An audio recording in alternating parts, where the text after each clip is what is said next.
Hello students, this is Inheritance and Variation Part 3 and today we are going to study how the traits they get inherited.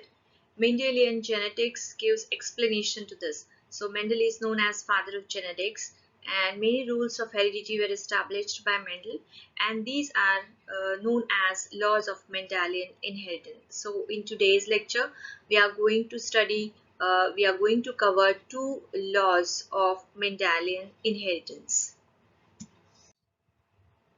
So in this uh, session, you are going to understand few terms.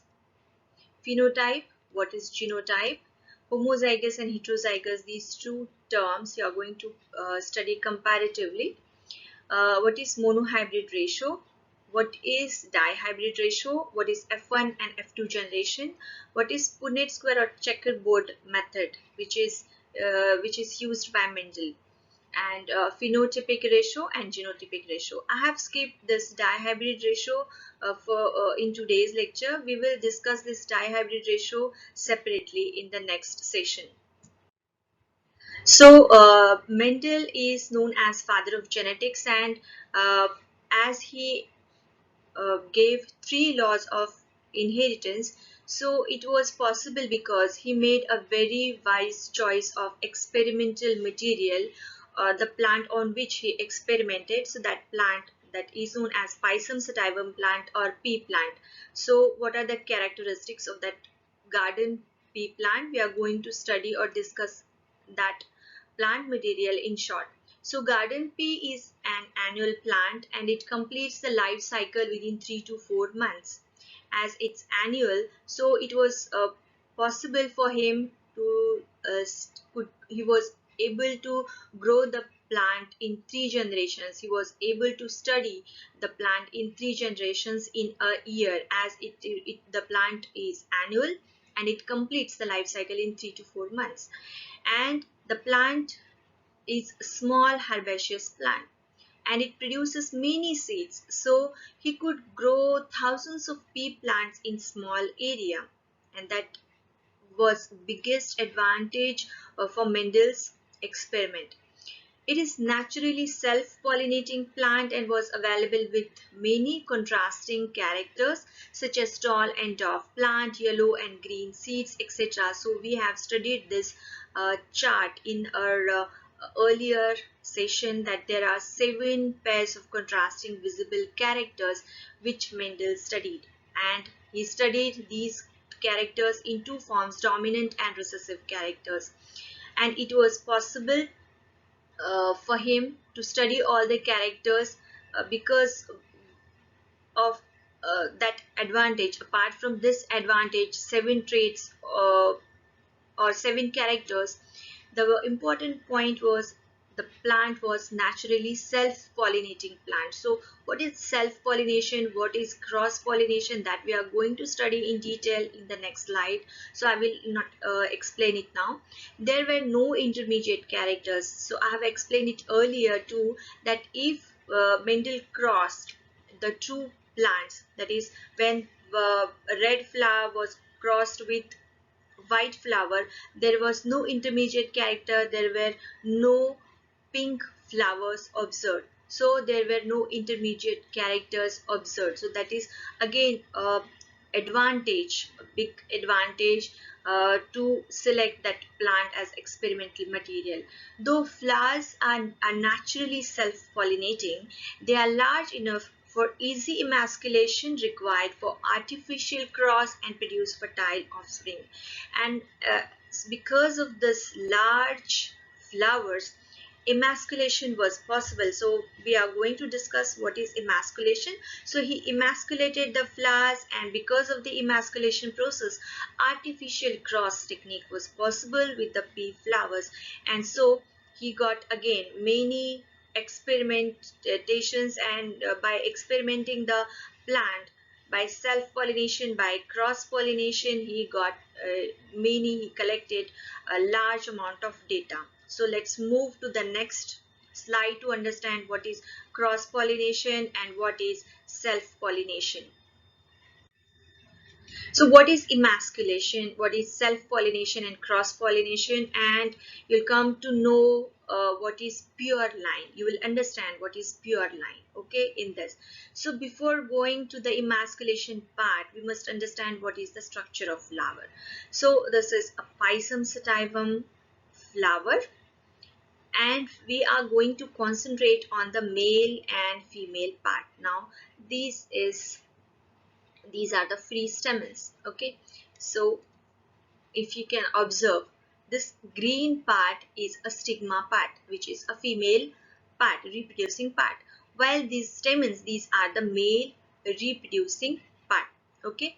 So in the emasculation process, this emasculation process is shown in this images.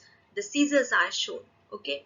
So with the help of scissors or with the help of forceps, Mendel cut the male stamens or the pollen grains. So the pollen grains were absent in the flower as he cut, and only female part was absent, present, that is stigma. So next part, you can see the brush. What he did, he dusted the flowers, the pollens of another flower. Observe this diagram where cross pollination is possible because of this emasculation process. Emasculation is just cutting the pollens from the flower. If you want the definition of emasculation or want to know in biological terms, so the removal of stamens or anthers from a flower without the female reproductive organ is known as emasculation. So removal of only the stamens from the uh, flower, that is known as emasculation. So the pollens are removed, and now the stigma is present, only female gametophyte, that is, this is a female uh, flower, okay. Now then he, step 2, he transferred the pollens from the white flower. So artificially the pollens were dusted on the violet flower, stigma of the violet flower. So female flower is having violet color, male flower is having white color. So this is known as cross pollination. This is artificial cross, okay, cross pollination. Another two different plants, two different flowers, when they are pollinated artificially, then that is known as cross pollination. Self pollination, it is naturally self pollinating flower. If you are observing the diagram, stigma and pollens, they are very much closer to each other.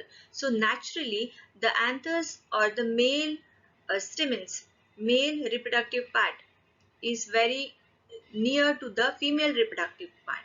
So anthers can naturally pollinate the stigma, and this process, if the same anthers of the same flower pollinate the same stigma, then that is known as self-pollination.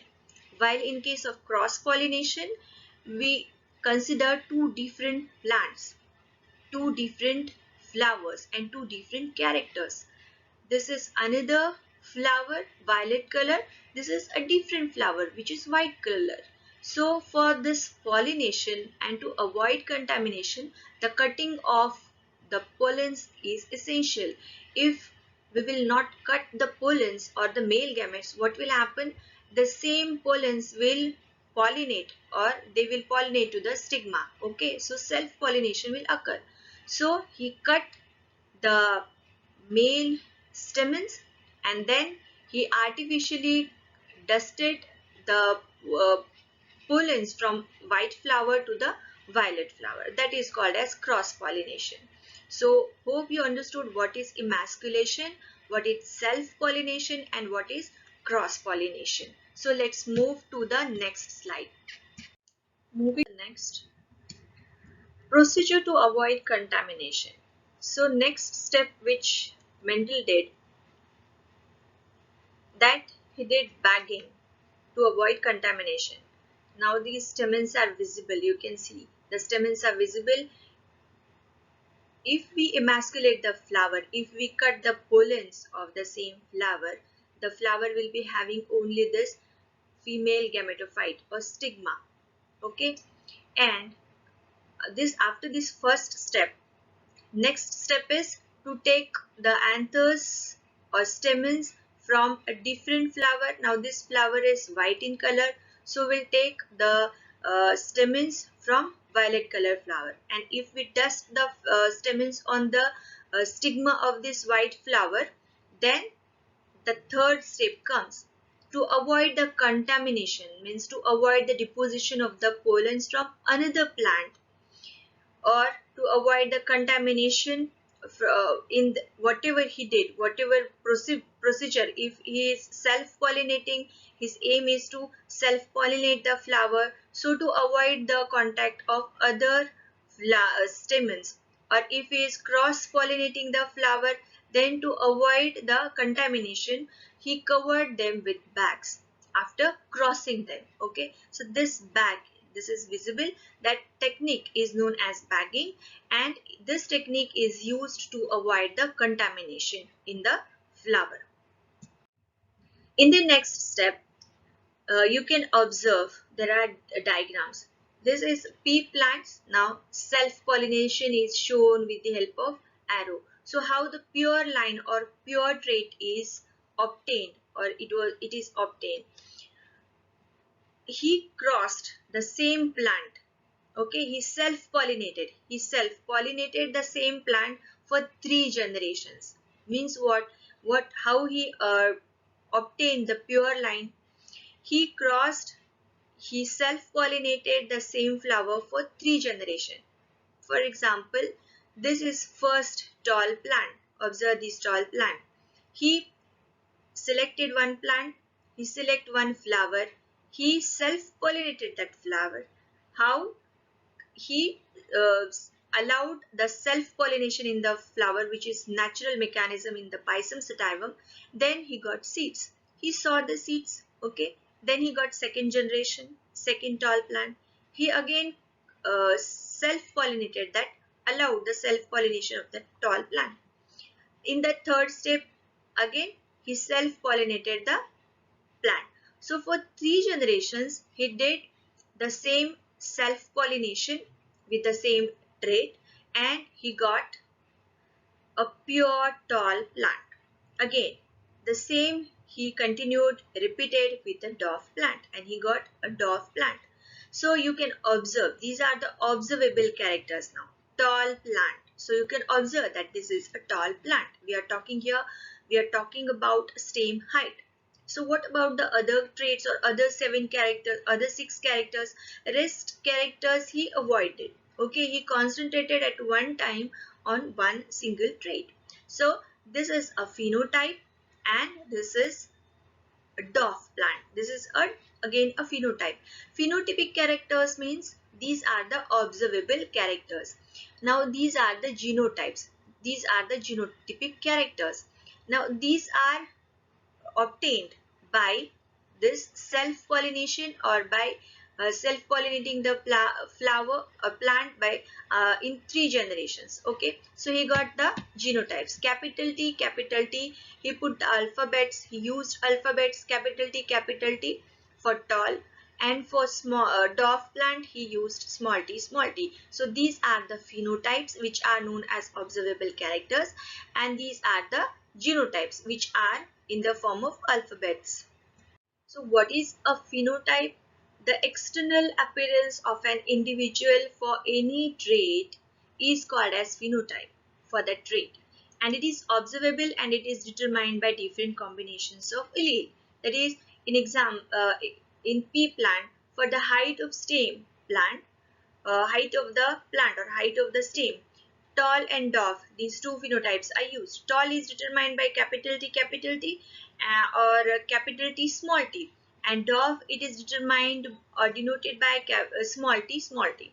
Well, genotype, while talking about genotype, genetic constitution or genetic makeup of an organism with respect to a particular trait. Here the characters are not observable. Here we are talking about the genetic constitution or genetic makeup of that organism. It is the representation of the genetic constitution of an individual with respect to a single character or a set of characters. Pea plant can have genotype capital T or capital T small t for tall, and for dwarf it is small t small t. So hope you understood what is a phenotype and what is a genotype. Now observe the next diagram. Different versions of genes, they are called as alleles. Okay. Now this is first chromosome. It's first chromosome, tall, height. Now this part, it represents, this is the locus for height of the plant. It represents the allele for tall height. Now this, it comes from the tall plant.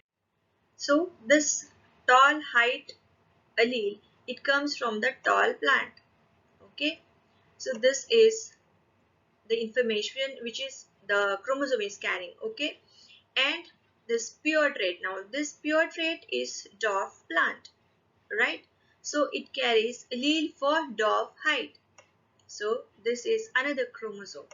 So now these are the pure traits. When they are cross pollinated, this tall height, that's capital T capital T capital T capital T is crossed with small t small t. So that crossing over is called as pure traits. Now this is a pure trait, this is another pure trait.